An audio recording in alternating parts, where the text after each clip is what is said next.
Praise the lord. బాగున్నారా? మరొకసారి దేవుని యొక్క వాక్యాన్ని ధ్యానం చేసుకోవడానికి ప్రభు ఇచ్చిన ఆయుష్ ఆరోగ్యానికై ప్రభునామానికి మహిమ కలుగును గాక. చిన్న ప్రార్థన చేసుకుని వాక్యంలోకి వెళ్దాం. ప్రార్థన చేసుకుందాం. యేసయ్య తండ్రి, స్తోత్రమయ్యా. మహాపరిశుద్ధుడైన దేవా, మీ పాదములకు స్తుతులు స్తోత్రము చెల్లిస్తుంటున్నా. నీ సమయంలో మీ సన్నిధానమందు చేరినైనా అయా ప్రభ, ఈ విధంగా నీ వాక్యం వినటానికి ప్రభ మాకు ఇచ్చిన నీ కృపను బట్టి మీకు వందనాలు ప్రభా. కనికరించి ప్రభా మాతో మాట్లాడండి అయా, మమ్మల్ని సంధించమని యేసు పరిశుద్ధమైన నామములో ప్రార్థించి అడిగి వేడుకొంచున్నాను తండ్రి, ఆమేన్. ఒక మనుష్యుడు దేశాంతరం వెళ్తూ ఆయన తన దగ్గర ఉన్న తలాంతుల్ని ఒక ముగ్గురిని పిలిచి వాళ్ళకి ఇస్తాడండి. ఈ విషయం మనకు బాగా తెలుసు కదా. ఒకరికేమో 5 తలాంతులు, ఒకరికేమో 2 తలాంతులు, ఇంకొకరికేమో 1 తలాంతు ఇస్తాడు. అతడు దేశాంతరం పోయి తిరిగి వచ్చాక వాళ్ళ ముగ్గురిని కూడా పిలుస్తాడు. పిలిచి, నేను ఇచ్చిన తలాంతులు మీరు ఏం చేశారు అని అడిగాడు. అని అడిగితే వాళ్ళు చేసింది వాళ్ళకి చెప్తారు. ఒకసారి మనం వాక్యంలో చూసుకుందాం ఆ మాట. ఆ మనుష్యుడు ఏ విధంగా వాళ్ళకి ఇచ్చాడు అనే విషయాన్ని మనం ఒకసారి వాక్యంలో చూసుకుందాం రండి. మత్తయి సువార్త 25వ అధ్యాయం 15వ వచనాన్ని చదువుతున్నా. అతడు ఒకనికి 5 తలాంతులను, ఒకనికి 2, ఒకనికి 1 ఎవని సామర్థ్యము చొప్పున వానికిచ్చి వెంటనే దేశాంతరము పోయెను. ఇక్కడ మనము గమనించవలసినటువంటి విషయము, ఆ మనుషుడు అంటాడు ఎవని సామర్థ్యము చొప్పున వానికి ఆ తలాంతులు ఇచ్చినట్టుగా మనం చూస్తాం. ఇక్కడ 5 తలాంతులు ఇచ్చినటువంటి మనుషుని చూస్తే అతని సామర్థ్యం ఏంటి అని అంటే, 5 తలాంతులు ఇస్తే దాన్ని 10 తలాంతులు చేసే సామర్థ్యము ఆ 5 తలాంతులు తీసుకుని అతనికి ఉంది. 2 తలాంతులు తీసుకునేటువంటి వ్యక్తికి, ఆ మనుషునికి ఆ 2టిని 4 చేసేటువంటి సామర్థ్యము ఆ మనుషునికి ఉన్నది. అందుకనే అతడు యజమానుడు, ఆ మనుష్యుడు వారిని పిలిచి వాళ్ళకి ఇచ్చాడు. 1 ఇచ్చినటువంటి వాడు ఏమీ చేయలేకపోయాడు. అవునండి, ఆ యొక్క 5ను 10, 2ను 4 చేసినటువంటి ఆ వ్యక్తులను చూచి ఆ దేశాంతరం పోయి వచ్చినటువంటి ఆ యజమానుడు ఎంత చక్కని మాట వాళ్ళని అప్రిషియేట్ చేస్తూ అంటాడు. రండి చదువుదాం. 21వ వచనాన్ని చదువుతున్నా. బలా నమ్మకమైన మంచి దాసుడా, నీవు ఈ కొంచెములో నమ్మకముగా ఉంటివి, నిన్ను అనేకమైన వాటి మీద నియమించెదను, నీ యజమాని సంతోషంలో పాలు పొందుమని అతనితో చెప్పెను. చూడండి, ఇక్కడ పోయేటప్పుడు ఏం మాట్లాడినాడు? ఎవరి సామర్థ్యము చొప్పున వారికి ఆ తలాంతులను ఇచ్చాడు.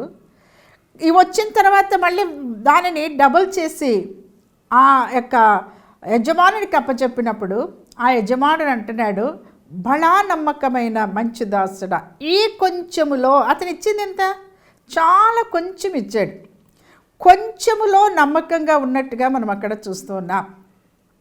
అవునండి, అందుకనే ఆ కొంచెంలో నువ్వు నమ్మకంగా ఉన్నావు కనుక నీ యజమానుని యొక్క సంతోషములను పాల్పొందు అని అక్కడ చెప్తూ ఉన్నాడు.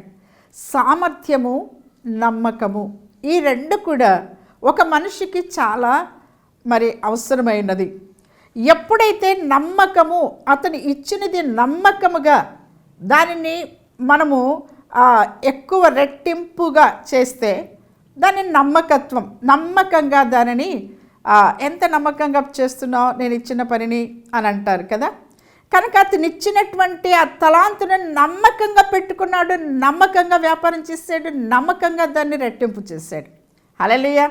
అవునండి, 1 ఇచ్చిన వాడేమైనాడు? ఆ 1 భూమి మీద దాచిపెట్టాడు. తర్వాత అతన్ని కటిక చీకట్లో వేసినట్టుగా మనం చూస్తాం. ఎందుకంటే దాన్ని సోమరిగా దాన్ని ఏమీ చేయలేకపోయాడు. ఉన్నది ఉన్నట్టుగా భూమిలో దాచిపెట్టాడు. అందుకనే ఆ యజమానునికి కోపం వచ్చింది. ఇప్పుడు ఇక్కడ 5, 2 ఇచ్చినటువంటి వాళ్ళు ఏం చేశారు? వారి సామర్థ్యము కొలది వారికి ఇస్తే నమ్మకముగా దాన్ని రెట్టింపు చేసినట్టుగా చూస్తాం. అవునండి, దేవుడు కూడా అంతే. ఎవరైతే యేసుక్రీస్తు ప్రభు రక్తమందు కడగబడి రక్షింపబడినటువంటి బిడ్డలు ఉన్నారో, ఆ రక్షింపబడినటువంటి బిడ్డలకి దేవుడు తప్పకుండా తలాంతులను దేవుడు ఇచ్చేటువంటి వారిగా ఉన్నారు. మొట్టమొదట ఇక్కడ మనం చూసినట్లయితే ఈ కొంచెములో నమ్మకముగా ఉంటివి అని అంటున్నాడు. అవునండి, దేవుడు మొట్టమొదట కొంచెం ఇస్తారు, దాంట్లో నువ్వు నమ్మకంగా ఉంటావా లేదా అని పరీక్షిస్తాడు. నువ్వు దానిలో నమ్మకంగా ఉండగలిగితే, నీ సామర్థ్యం అక్కడ చూపించగలిగితే, అప్పుడు దేవుడు దాన్ని ఆ రెట్టింపుగా తన సంతోషంలో, దేవుని యొక్క ఆనందంలో, ఆ యజమానుడు ఈ విధంగా నా యొక్క సంతోషంలో పాలు పొందు అని ఏ విధంగా చెప్పాడో, ఆ విధంగానే దేవుని దగ్గర ఉన్నటువంటి తలాంతులు ఎన్నైనా ఇవ్వటానికి ఆయన ముందుకు వస్తాడు. మరి ఇప్పుడు రక్షింపబడినటువంటి వారికి దేవుడిచ్చే తలాంతులేంటి, దేవుడు ఏం చెప్తున్నారనే విషయాన్ని మనం ఒకసారి చూసినట్లయితే, తిమోతికి రాసిన 2వ పత్రిక 2వ అధ్యాయం 1-2 వచనాలు చదువుకుందాం. పౌలు గారు తిమోతితో చెప్తున్నటువంటి మాటలు. నా కుమారుడా, క్రీస్తు యేసునందున్న కృపచేత బలవంతుడు కమ్ము. నీవు అనేకమైన సాక్షులు ఎదుట నా వలన వినిన సంగతులను ఇతరులకు బోధించుటకు సామర్థ్యము కల నమ్మకమైన మనుషులకు అప్పగింపుము అంటున్నాడు. తిమోతి చాలా నమ్మకంగా పనిచేస్తున్నాడు. ఏదైతే పౌలు అప్పగించారో, ఏదైతే దేవుడు అప్పగించారో ఆ పనిని నమ్మకముగా చేస్తున్నాడు. కనుక ఒక శక్తి సామర్థ్యము కలిగినటువంటి వాడిగా తిమోతి పౌలు గారికి కనిపించాడు. అవునండి, అలా పౌలుకి కనిపించినప్పుడు పౌలు ద్వారా తిమోతి ఏ విధంగా బలపడి, పౌలు ద్వారా తను ఆత్మీయ జీవితంలో ఏ విధంగా హెచ్చింపబడ్డాడో, ఏ విధంగా అనేక విషయాలు నేర్చుకున్నాడో, ఆ విధంగానే తిమోతిని కూడా అలాగే చేయమంటున్నాడు. పౌలు గారేమో ప్రభువైన యేసుక్రీస్తు దగ్గర నుంచి తాను పొందినవి అనేకులకు నేర్పిస్తే, పౌలు గారు తిమోతిని ఆ విధంగా తయారు చేస్తున్నాడు. ఏ విధంగా? తిమోతి, నువ్వు వెళ్ళి ఎవరైతే శక్తి సామర్థ్యము కలిగినటువంటి వారు ఎవరైనా ఉంటే వాళ్లకు ఈ పని అప్పగించు. ఏ పని? సువార్త పని అప్పగించు అని చెప్తున్నాడు. హల్లెలూయా, హల్లెలూయా. అట్లాంటి సామర్థ్యము కలిగిన వారికి అప్పచెప్పు అంటున్నాడు. రండి చూద్దాం ఇంకోసారి. అక్కడంటే నీవు వినిన సంగతులను, మొట్టమొదటిది మనం విన్న సంగతులు. ఎవరైతే రక్షింపబడ్డారో, ఎవరైతే యేసుక్రీస్తు రక్తంలో కడగబడ్డారో వాళ్ళు మౌనంగా ఉండక ఏం చేయాలంటే, నువ్వు ఏదైతే వింటున్నావో, ఏదైతే దేవుని దగ్గర నుంచి నువ్వు కనుగొంటున్నావో, నువ్వు వెంటనే ఆ విషయాలను ఇతరులకు బోధించుటకు. రెండవదిగా మనం ఏం చేయాలంటే, ఇతరులకు చెప్పటానికి ముందుకు రావాలి. ఇతరులకు బోధించటానికి, ఇతరులకు వివరించడానికి, ఇతరులకు ఉపదేశించటానికి మనము ఏం చేయాలంటే దానికి ముందు అడుగు వేయాలి. అది 2వ స్టెప్. 3వ స్టెప్లో ఏమంటాడు? సామర్థ్యము గల నమ్మకమైన మనిషి. మనం ఎట్లా ఉండాలి అని అంటే, నమ్మకమైనటువంటి వారిగా ఉండాలి. ఏదైతే దేవుని దగ్గర నుంచి విన్నామో దానిని ఇతరులకు పంచటానికి, ఇతరులకు చెప్పటానికి, ఇతరులకు బోధించటానికి, ఉపదేశించటానికి నమ్మకమైనటువంటి మనుషులకు అప్పచెప్పమంటున్నాడు. అవునండి, దేవుడు కూడా అంతే. తన పని చక్కగా నమ్మకంగా చేయగలిగినటువంటి వారికే దేవుడు ఆ పనిని అప్పగిస్తారు. నమ్మకంగా దేవుడు ఏదైతే ఇస్తారో దానిని నమ్మకంగా దేవుని దగ్గర తిరిగి చక్కగా మరి ఎన్ని తలాంతులు ఇస్తారో ఆ తలాంతులకు రెట్టింపు చూసి దేవుని దగ్గర లెక్క చెప్పగలిగినటువంటి వారికే దేవుడు తలాంతులు ఇస్తారనే విషయాన్ని ఇక్కడ దేవుడు మనతో మాట్లాడుతున్నాడు. పౌలు గారు చెప్తున్నారు, తిమోతి నువ్వు వెళ్ళు. ఎవరైతే సామర్థ్యము కలిగి ఉన్నారో, ఎవరైతే స్వార్థ చెప్పడానికి, బోధించడానికి ఎవరైతే సామర్థ్యము కలిగి ఉన్నారో వాళ్ళకి నువ్వు ఏం చేస్తావంటే ఈ పని, ఏం పని? స్వార్థ పని వారికి అప్పచెప్పు. వారు కూడా స్వార్థ పని చెయ్యాలి అనే విషయాన్ని ఇక్కడ అంతే కదండి. యేసుప్రభు కూడా అలానే చేశారు కదా. యేసుప్రభు ఈ లోకంలో ఉన్నప్పుడు పరలోక రాజ్యాన్ని గురించినటువంటి సువార్త అందరికీ వీధి వీధిని తిరుగుతూ చెప్పారు. ఆ తర్వాత తన శిష్యులకు నేర్పించారు. శిష్యులను అభిషేకించి, శిష్యులకు అధికారం ఇచ్చి శిష్యుల్ని పంపించాడు. ఆ తర్వాత మరి మత్తయి సువార్తలో ఏమన్నారు? 28వ అధ్యాయంలో ఆఖరి వచనంలో మనం చూస్తాం. ఏమంటాడండి అక్కడ? మీరు వెళ్ళి సమస్త జనులను నాకు శిష్యులుగా చేయండి అని అంటాడు కదా. కాబట్టి మనం అంతా కూడా వెళ్ళేటువంటి రక్షణ పొందిన ప్రతి ఒక్కరు కూడా బయటికి వెళ్ళాలి. మనకి ఏదైతే దేవుడు ఇచ్చారో, తలాంతులు ఇచ్చారో, ఆ తలాంతులను మనము దేవుని కోసం వాడబడాలి. దాన్ని చెప్పాలి, దాన్ని వినియోగించాలి. నువ్వు ఏదైతే విన్నావో దానిని నీ దగ్గర పెట్టుకోదు. ఇది అంత్యకాలం, దేవుడు రాకడ సమయం బహు సమీపంగా ఉంది. నీవంతకు నువ్వు ఇంట్లో కూర్చొని ప్రభువా తండ్రి అనుకునే దినాలు కాదు ఇవి. అలాంటి దినాలు కాదు. నువ్వు ఏమైతే నేర్చుకున్నావో దేవుని దగ్గర నుంచి, ఏమైతే నువ్వు పొందుకున్నావో దానిని ఇతరులకు చెప్పాలి. ఇతరులకు రెట్టింపు నీకు ఇచ్చిన ఆ రక్షణను, దేవుడు నీకు చేసినటువంటి ఆ మేలును అనేకులకు బోధించి, అనేకులకు ఉపదేశం చేసి, అనేకులను క్రీస్తు దగ్గరికి నడిపించవలసినటువంటి తలాంతు నీ దగ్గర ఉన్నది. ఏ విధమైనటువంటి తలాంతు దేవుడు నీకు ఇస్తున్నారు, ఆ తలాంతుని బట్టి నువ్వు దేవుడు రేపు లెక్క అడుగుతాడు. నేను నీకు రక్షణ ఇచ్చా, నీకు విశ్వాసం ఇచ్చా, నీకు ఇది ఇచ్చాను, మరి నువ్వేం చేసావని దేవుడు అడుగుతాడు. ప్రభా, నేను ఇంట్లోనే కూర్చొని ప్రార్థన చేసుకుంటున్నాను ప్రభా, నేను ఇంట్లోనే కూర్చొని అందుకు నేను దేవుని దగ్గర ఉన్నాను ప్రభా అంటే దేవుడు ఒప్పుకుంటాడా? భూమి యందు దాచిపెట్టట్లేదా? భూమి యందు దాచిపెడితే ఏమవుతుంది? దేవుడు ఎక్కడ మనతో స్పష్టంగా మాట్లాడుతూ ఉన్నారు. కాబట్టి మనము చూడండి, తెస్సలోనికి రాసిన మొదటి పత్రిక 2వ అధ్యాయం 4వ వచనాన్ని చదువుతున్నా. సువార్తను మాకు అప్పగించుటకు యోగ్యులమని దేవుని వలన ఎంచబడిన వారమై మనుషులను సంతోషపెట్టువారం కాక మన హృదయములను పరీక్షించు దేవునినే సంతోషపెట్టువారమై బోధించుచున్నాము. ఎలా బోధించాలి? ఎలా చెప్పాలి దేవుని సువార్త? ఎలా మనము దేవుని దగ్గరికి రావాలి? దేవుడిచ్చింది ఏ విధంగా నమ్మకంగా మనం కాపాడుకోవాలి అని అంటే, దేవుడిచ్చినటువంటి నమ్మకమైన రక్షణను, విశ్వాసమును మన దగ్గరే దాచుకనక మనం ఏం చేయాలంటే నమ్మకంగా దేవునికి పనిచేస్తూ దేవుని దగ్గర నుంచి మనం యోగ్యులుగా మనం ఎంచబడినటువంటి వారిగా మనం ఉండాలి. అవును, ఈ షారునైతే ఈ యోగ్యత ఉంది, ఇలా చెప్పగలదు. ఇదిగో ఈ మార్తమ్మ అయితే ఈ విధంగా నా పని చేయగలదు, ఇదిగో ఇక్కడ మరియమ్మ అయితే ఈ పని చేయగలదు అని దేవుడు పేరు పెట్టి అక్కడ వాళ్ళని చూచి ఈ పని చేయడానికి వీళ్ళకి శక్తి ఉన్నది, వీళ్ళకి సామర్థ్యం ఉన్నది కనుక ఈ యొక్క పని వాళ్ళకి అప్పచెప్తా అని ఆ విధంగా అప్పచెప్తాను. అలా ఆ విధంగా అప్పచెప్పినటువంటి వారే ఇప్పుడు దేవుని యొక్క పరిచర్య చేస్తున్నటువంటి వారు. ఆ శక్తి సామర్థ్యములో దేవుడు చూస్తాడు. మొట్టమొదట నీ నమ్మకత్వాన్ని చూస్తాడు దేవుడు. నీకేమిచ్చాడు దేవుడు? ఏ శక్తినిచ్చాడు? ఏ యొక్క తలాంతుని దేవుడు నీకు ఇచ్చాడు అనే విషయాన్ని, ఇది అంత్యకాలం కనుక దేవుని రాకడ బహు సమీపంగా ఉంది కనుక మనకు కలిగినది మన దగ్గరే పెట్టుకుని దాచుకొని ఉండటం ఇది అలాంటి దినాలు కానే కాదు. కాబట్టి మనం దేవుని యొక్క రాకడలో మనము వాడబడేటువంటి వారంగా మనం ఉండాలి. దేవుని కోసం మనకిచ్చిన తలాంత్ అది ఎంత చిన్నదైనా కొంచెమే ఇచ్చేది. మొట్టమొదట వాళ్ళలాగా నేను చెప్పలేనులే, వాళ్ళలాగా నేను ప్రార్థన చేయలేనులే, వాళ్ళలాగా నేను ఉండలేనులే అని నువ్వు ఎప్పుడు అనుకోవద్దు. ఇక్కడ దేశాంతరం పోయేటువంటి మనుషుడు ఎంత చక్కని మాట చెప్తున్నాడు, ఈ కొంచెములో నమ్మకముగా ఉంటవి అంటున్నాడు. దేవుడు మొట్టమొదట కొంచెం ఇచ్చి చూస్తాడండి. చిన్న బిడ్డలకు మనము చిన్నప్పుడు అన్నప్రాస చేసేటప్పుడు ఎంత పెడతామండి? ముద్దంతా పిసుకు ముద్దంతా నోట్లో పెడతామా? ఎలా చేస్తాము? అన్నప్రాస అని అంటారు కదా, కొద్దిగా కొంచెం నాలుక మీద ఇట్లా పెడతారు, అంతే కదా. కొంచెమే, ఆ కొంచెం ఏమవుతుంది? బాగా ప్లేట్ నిండా అన్నం పెట్టుకునేటువంటి తినేటువంటి వారు అవుతారు కదా. ఇప్పుడు మనమంతా ఆ విధంగానే కదా అయింది. ఫస్ట్ కొంచెముతో ప్రారంభమవుతుంది. ఇప్పుడు నీ జీవితంలో కూడా నమ్మకము దేవునికి దేవుని దృష్టిలో యోగ్యమైన రీతిలో యోగ్యంగా మీరు యోగ్యులు, దీనికి యోగ్యులు అని దేవుడు మన గురించి చెప్పగలిగినటువంటి వారిగా ఉండాలి. అప్పుడే దేవుడు మనకు కొంచెముగా పెంచుకుంటూ తలాంతులను దేవుడు మనకు ఇచ్చేటువంటి వారిగా ఉన్నారు. నీ తలాంత్ ఏంటి? దేవుడు నీకేమిచ్చారు? ఏ తలాంత్ ఇచ్చారు? నువ్వు ఎప్పుడు వాక్యం వింటున్నావు, వాక్యం చదువుతున్నావు, వాక్యం ధ్యానం చేస్తున్నావు, అన్నీ చేస్తున్నావు, మందిరానికి పోతున్నావు, కానుకిస్తున్నావు, అన్నీ చేస్తున్నావు. మరి ఏంటి నీకు ఇచ్చిన?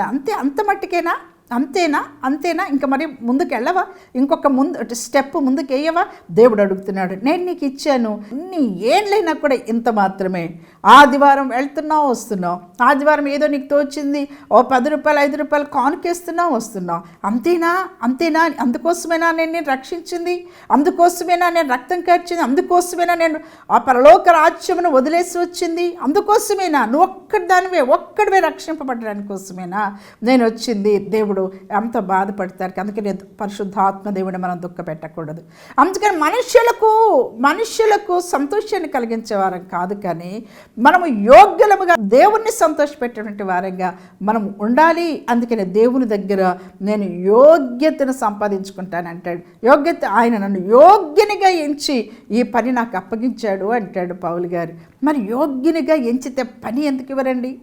నేను ఆ పని చేయట్లేను, నేను ఆ పని చేయలేను, నేను ఆ పని చేయటం లేదు అని అంటే నేను యోగ్యునిగా ఎంచలేదేమో. ఒకవేళ దేవుడు నువ్వు నమ్మకంగా లేవేమో, దేవుడు ఇచ్చినటువంటి పనిని చేయటానికి నమ్మకత్వమును దేవునికి కనపరుచుకోలేదేమో అని దేవుడు ఇక్కడ మనతో మాట్లాడుతూ ఉన్నారు. రండి, కొరింథీయులకు రాసిన 2వ పత్రిక 3వ అధ్యాయం 5వ వచనాన్ని చూస్తే, మా వలన ఏదైనా అయినట్లుగా ఆలోచించుటకు మా అంతట మేమే సమర్థులమని కాదు, మా సామర్థ్యము దేవుని వలననే కలిగి ఉన్నది అంటాడు. ఎవరి వల్ల కలిగిందండి? ఎవరో మనుషులు చెప్పితే నువ్వు పో వాక్యం చెప్పుపో, నువ్వు పోయి అపలాంది చేయిపో, నువ్వు పోయి అక్కడ స్పాన్సర్ చేయిపో, నువ్వు పోయి వాళ్ళని ఎంకరేజ్ చేయిపో, నీ సాక్ష్యం చెప్పుపో అని అంటే, అలా మనుషులు ఎంకరేజ్ చేస్తే కాదు, మనుషులు నిన్ను ఎంకరేజ్ చేయొచ్చేమో కానీ దేవుని దగ్గర నుంచి సామర్థ్యమును మనము పొందుకునేటువంటి వారంగా మనం ఉండాలి. హల్లెలూయా, హల్లెలూయా. అవునండి, దేవుని దగ్గర నుంచి యోగ్యతను అక్కడ తెస్సలోనికీ పత్రికలో మనం చూసినాం కదా, మాకు స్వార్థను అప్పగించుటకు యోగ్యులమని ఎంచాడు దేవుడు. దేవుని దగ్గర నుంచి యోగ్యులని మనం ఎంచబడాలి. రెండవదిగా ఇక్కడ మనం చూసినట్టు కొరింథీయులకు రాసిన పత్రికలో మనం చూస్తే, ఇక్కడ చూడ, మా అంతటి మేమే సమర్థులమని కాదు, మా సామర్థ్యము దేవుని వలనే కలిగినది. హల్లెలూయా. మా సామర్థ్యము, మా శక్తి, మా బలం అంతా కూడా ఎవరి నుంచి వచ్చిందో తెలుసా? దేవుని వలననే కలిగింది. ఇదంతా దేవుడే ఇచ్చినాడు. ఈ బలము, శక్తి, సామర్థ్యం అంతా కూడా దేవుడే మాకు ఇచ్చినప్పుడు యోగ్యులమని ఎంచి, సామర్థ్యమని ఎంచి ఈ సువార్త పని, అన్ని జనాంగముల సువార్త చెప్పడానికి మమ్మల్ని యోగ్యులుగా ఎంచాడు అని అంటాడు పౌలు గారు. హల్లెలూయా, హల్లెలూయా. మరి ఆ యోగ్యత ఏంటో మరి దేవుని దగ్గర మనం కనపరుచుకుందామా? ఆ నమ్మకత్వాన్ని మనం కనపరుచుకుంటున్నామా? అది చాలా. నువ్వు బైబిల్ చదవచ్చు, నువ్వు కానుకవచ్చు, ఏమన్నా చేయొచ్చు, కానీ దేవుని దృష్టిలో నీకు ఆ శక్తి, దేవుని సేవించేటువంటి శక్తి, దేవుని గురించి చెప్పగలిగినటువంటి యోగ్యత, దేవుని గురించి చెప్పగలిగిన శక్తి, సామర్థ్యము కావాలి. నీకు ఆ సామర్థ్యము నీ దగ్గర ఉన్నది, కానీ దాన్ని నువ్వు దాచిపెడుతున్నావు నువ్వు. కానీ దేవుడు ఇప్పుడు మాట్లాడుతున్నాడు, అమ్మా అయ్యా, నీకు ఆ సామర్థ్యం ఉన్నది, నీకు ఆ శక్తి ఉన్నది, నీకు ఆ బలం ఉన్నది, లే పైకి లే, ఉన్నటువంటి స్థలముల నుంచి నువ్వు పైకి లేచి ఆ శక్తి సామర్థ్యాన్ని నువ్వు బయట పెట్టుకో.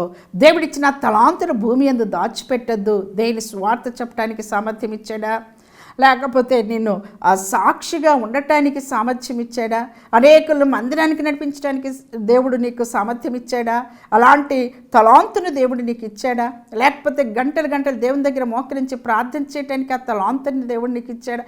ఏ తలాంతు ఇచ్చాడు? లేకపోతే నీకు మంచి జీతం ఇచ్చి, ఇదిగో అలాంటి వారు అనేక మంది ఈ విధంగా ఖర్చుతో కూడినటువంటి పని చేస్తున్నారు, వాళ్ళకి ఏదైనా నువ్వు ఆర్థికంగా సహాయం చేయడానికి ఏమైనా తలాంతును దేవుడు నీకు ఇచ్చాడా? నువ్వు ఏది చేయకుండా నీకు ఇచ్చిన తలాంతులను దాచిపెడుతున్నావేమో దేవుడు మాట్లాడుతున్నాడు. దేవుడి మా శక్తి కాదు ఇది. మేము ఈ విధంగా స్వార్థ పని చేస్తున్నామంటే, మేము ఈ విధంగా అన్ని జనాంగంలోకి వెళ్ళి మేము ఈ విధంగా దేవుని గురించి మేము చెప్తున్నాము అని అంటే, అది మా సామర్థ్యము కానే కాదు, దేవుడిచ్చినటువంటి సామర్థ్యం. దేవుని దగ్గర మేము అడిగితే, దేవుని దగ్గర మోకరించినప్పుడు, దేవుని దగ్గర నమ్మకంగా మేము ఉన్నప్పుడు దేవుడిచ్చిన ఈ శక్తి సామర్థ్యము కులదే మీకు ఈ స్వార్థను ప్రకటిస్తున్నాము అంటాడు. అవునండి, నీకు ఇచ్చిన తలాంత్ ఇన్ని ఏండ్లైనా నువ్వు దాచిపెడుతున్నావు, దాన్ని వాడుకోవా? ఇంకా భూమిలోని దాచిపెడతావా? దేవుడు దాన్ని అస్సలు ఒప్పుకోడు. దాన్ని 5 తలాంతులు ఇస్తే, నీకు 1 తలాంతు ఇచ్చిన దాన్ని 2 తలాంతులుగా చేయటానికి మనం ఇక్కడి నుంచి ఈ భూలోకాన్ని వదిలిపోయే లోపల దేవుడి దగ్గర పోయేలాక లెక్క చూపించేటప్పుడు నా సంతోషంలో మీరు కూడా పాల్పంపులు పొందండి అని ఆయన మనతో పలికే రీతిలో మన నమ్మకత్వాన్ని, మన తలాంతుల్ని రెట్టింపు చేసుకోవాల్సిందిగా పరిశుద్ధాత్మ దేవుడు మాట్లాడుతూ ఉన్నారు. రండి, అక్కడే కొరింథీయులకు రాసిన 2వ పత్రిక 3వ అధ్యాయం 6వ వచనాన్ని చదువుతున్నా. ఆయనే మమ్మను క్రొత్త నిబంధన కనగా అక్షరమునకు కాదు కానీ ఆత్మకే పరిచారలమొకటకు మాకు సామర్థ్యము కలిగించి ఉన్నాడు. ఇక్కడ అంటున్నాడు, క్రొత్త నిబంధన కంటే అక్షరమునకు కాదు, ఆత్మకే పరిచారమవుటకు అని అంటాడు. పరిశుద్ధాత్మ దేవునికి పరిచారకులు అంటే ఎవరండి? పనిచేసేటటువంటి వారే కదా. మరి దేవుడు నీకేం పని అప్పచెప్పారు? దేవుడు నీకు అప్పకి చెప్పినటువంటి పని అది నమ్మకంగా నువ్వు చేయగలుగుతున్నావా? దేవుడు నీకు అప్పగించినటువంటి పని ఆయన దగ్గర యోగ్యురాలు అనిపించుకునేట్టుగా చేయగలుగుతున్నావా? ఆ శక్తి కలిగి ఉండి కూడా ఒకవేళ ఫెయిల్ అయిపోతున్నావా? ఆ శక్తి, దేవుడిచ్చిన శక్తి, ఆ సామర్థ్యము ఉండి కూడా ఆ పని నువ్వు చేయకుండా ప్రక్కకు వెళ్ళిపోతున్నావా? అప్పుడు దేవుడు అంటాడు, సోమరి చీమల దగ్గరికి వెళ్ళు అంటాడు. నీ సోమరితనము చేత దేవుడిచ్చినటువంటి పనిని నువ్వు చేయకుండా దాన్ని నువ్వు తలాంతులను దాచిపెట్టినట్లయితే దేవునికి మనం లెక్క చెప్పవలసినటువంటి వారు. ఇప్పుడు మనము ఆ విధంగా సోమరులుగా ఉండేటువంటి దినాలు కాదు. మనల్ని మనము ఉత్తేజపరుచుకొని, మనల్ని మనము ప్రోత్సహించుకొని, మనము ఒకరికొకరము రేపుకొని మనం ఏం చేయాలంటే దేవుని యొక్క పని చేయటానికి మనము ముందుకెళ్ళాలి. దేవుని యొక్క పని చేయటానికి మనము శక్తి సామర్థ్యములు కలిగి మరి యోగ్యత కలిగి ముందుకెళ్ళాలనేది పరిశుద్ధాత్మ దేవుడు మాట్లాడుతూ ఉన్నారు. అవునండి, ఆత్మకు పరిచారకులుగా దేవుడు మనల్ని చేశాడు అని పౌలు అంటాడు. ఆత్మకు పరిచారకులుగా ఉన్నారా? లేకపోతే మనుషులకు మనుషులను సంతోషపెట్టు వారిగా మీరు ఉన్నారు. మనుషులకు పని చేస్తే వాళ్ళు సంతోషపడతారు, అంతే కదండి. చాలామంది మరి ఉద్యోగస్తులు ఏం చేస్తారండి, వాళ్ళ అధికారులు దృష్టిలో పడితే మాకు ప్రమోషన్స్ వస్తాయని ఆ విధంగా మనుషులను అధికారులను సంతోషపెట్టడానికి వాళ్ళు ఏదైనా చేస్తారు. వాళ్ళకి ఇచ్చినటువంటి పని కాకుండా ఇంకా ఎక్స్ట్రా పని కూడా చేస్తారు వాళ్ళు కదా. ఎందుకంటే వాళ్ళ పైన ఉన్నటువంటి అధికారులను సంతోషపెట్టగలిగితే వాళ్ళు మంచిగా పనిచేస్తున్నాడు, మంచిగానే రికమెండేషన్ చేసి వాళ్ళని ప్రమోట్ చేస్తారని వాళ్ళు ఎంతో ప్రయాసపడుతుంటారు ప్రమోషన్స్ కోసం. అయితే నువ్వు దేవుని కోసం పరలోకంలో నువ్వు ప్రమోట్ కావటానికి, పరలోకంలో నువ్వు అత్యధికమైనటువంటి కిరీటంలో అనేకమైనటువంటి తలాంతులు కలిగి ఆ మంచి కిరీటంలో అనేకమైన పొదిగించబడటానికి నీవు ఏమి ప్రయాసపడుతున్నావు? పరలోకమందు ఉన్న మన కోసం నివాసములు సిద్ధపరచడానికి వెళ్ళినటువంటి యేసు ప్రభు కోసం మన నివాసం ఒక గుడిసెలాగా ఉంటుందా? ఒక పెద్ద బిల్డింగ్ లాగా ఉంటుందా? మరి ఎలా ఉంటుంది మన ఇల్లు? అక్కడ పోయి చూస్తే ఎలా ఉంటుంది? అప్పుడు సిగ్గుతో మనం తల ఉంచుకోవాల్సి వస్తుంది కదా. మరి నిజంగా నీవు పరలోక రాజ్యానికి వారసుడుగా పరలోక రాజ్యానికి వెళితే ఇక్కడ మనము సాతాను చేతిలో చిక్కి వరక్షింపబడినా కూడా ఆ తలాంతులను దాచిపెట్టినట్లయితే పరలోక రాజ్యంలో ఏది కూడా నీకు అక్కడ బహుమతులు నీకు అందవు. అక్కడ యజమానునితో సంతోషపడాలి అంటే, యజమానునితో కలిసి నువ్వు ఆనందించాలి అంటే ఇక్కడ నీకు ఇచ్చిన తలాంతులను నువ్వు రెట్టింపు చెయ్యాలి. హల్లెలూయా. ఆ శక్తి సామర్థ్యము దేవుడు నీకు ఇచ్చాడు, ఆ యోగ్యత దేవుడు ఇచ్చాడు. మరి ఆ యోగ్యతను నువ్వు వదిలిపెట్టి, శక్తిని వదిలి, సామర్థ్యం వదిలి మనుషులను సంతోషపడి మనుషులకు పరిచారకుడుగా నువ్వు ఉన్నావా? దేవుడు ఇక్కడ మనతో మాట్లాడుతూ ఉన్నారు.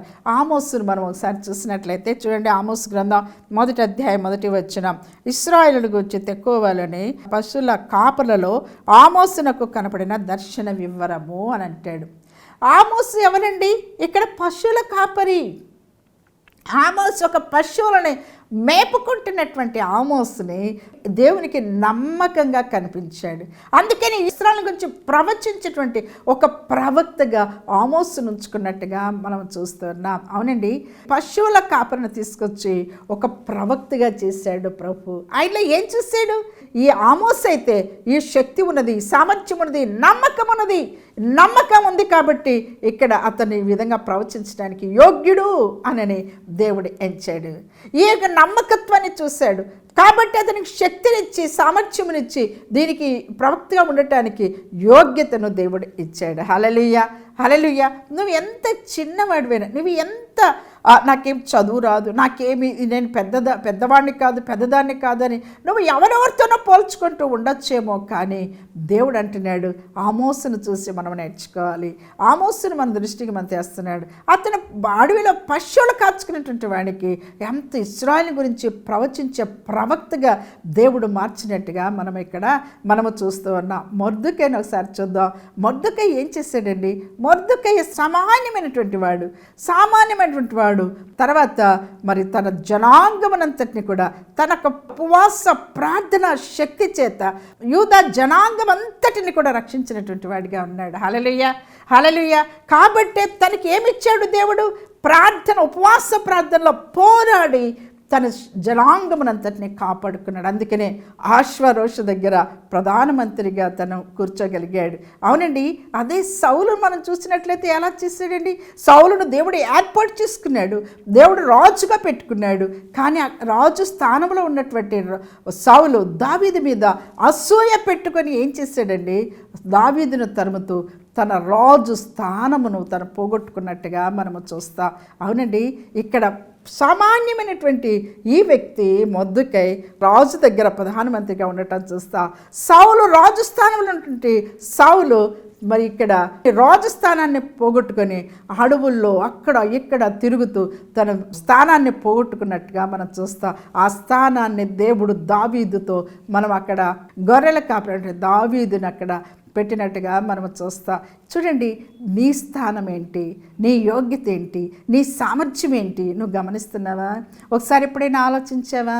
దేవుడు నీకు యోగ్యత ఇచ్చాడు, సామర్థ్యం ఇచ్చాడు, దేవుడు నీకు సమస్తమని ఇచ్చాడు. దాన్ని ఎందుకు నువ్వు బయటకు తేవు? ఎందుకు ఆ తలాంతుని ఎందుకు భూమిలో దాచిపెడుతున్నావు? దేవుడి దినం మాట్లాడుతుండగా నీ తలాంత ఏంటో ఒకసారి ఆలోచించాయి. మోకరించు, ప్రార్థించు. ప్రభువా నాకేమిచ్చావు ప్రభువా, ఎంత దినాల్లో నేను ఎలా ఉండాలి ప్రభువా? ఒకసారి దేవుని దగ్గర అడుగు. నీ యోగ్యత ఏంటో, నీకు ఇచ్చిన తలాంత ఏంటో చెప్తాడు. అది బయటికి తీ, దాన్ని రెట్టింపు చేయి, దేవుని కోసం మహిమార్థంగా వాడు. నేను నీకోసం నేను ప్రార్థన చేయనా నీకోసం? నాతో ఏకీభవిస్తావా? ఖచ్చితంగా వాడబడు. దేవుని కోసం అంత్య దినాల్లో దేవుడు నిన్ను అభిషేకిస్తాడు. ప్రార్థన చేసుకుందాం. యేసయ్య తండ్రి స్తోత్రమయ్యా, మహాపరిశుద్ధుడైన దేవా మీకు వందనాలు. మీరు ఇచ్చిన వాక్యలేఖనాలు బట్టి వందనాలు ప్రభువా. అవును తండ్రి, చూస్తున్న బిడ్డల్లో అనేక మంది అనేక తలాంతులు మీరు ఇచ్చారు ప్రభువా. అయితే వారికి తెలియక వాడుకొనక ప్రభువా భూమి యందు దాచిపెట్టారేమో. యేసయ్యా వారందరినీ ప్రభువా మీరు కనికరించినైనా అయా ప్రభువా రెట్టింపుగా ప్రభువా వారికి శక్తి సామర్థ్యమునిచ్చి దేవా తండ్రి వారికి ఇచ్చిన తలాంతులు మీకోసం వాడి ప్రభువా నిన్ను మహింపరచుటకు దేవా మీ సంతోషంలో మేమందరము పాలు పంపులు పొందగలుగుటకు సహాయం చేయండి. బిడ్డలను ఆశీర్వదించండి నాయన, బిడ్డలను ఆశీర్వదించండి. వారి కుటుంబాలను దీవించి ఆశీర్వదించమని యేసుక్రీస్తు పరిశుద్ధ నామములో ప్రార్థించి అడిగి వేడుకొంచున్నాను తండ్రి. Amen, amen. Praise the Lord. God bless you.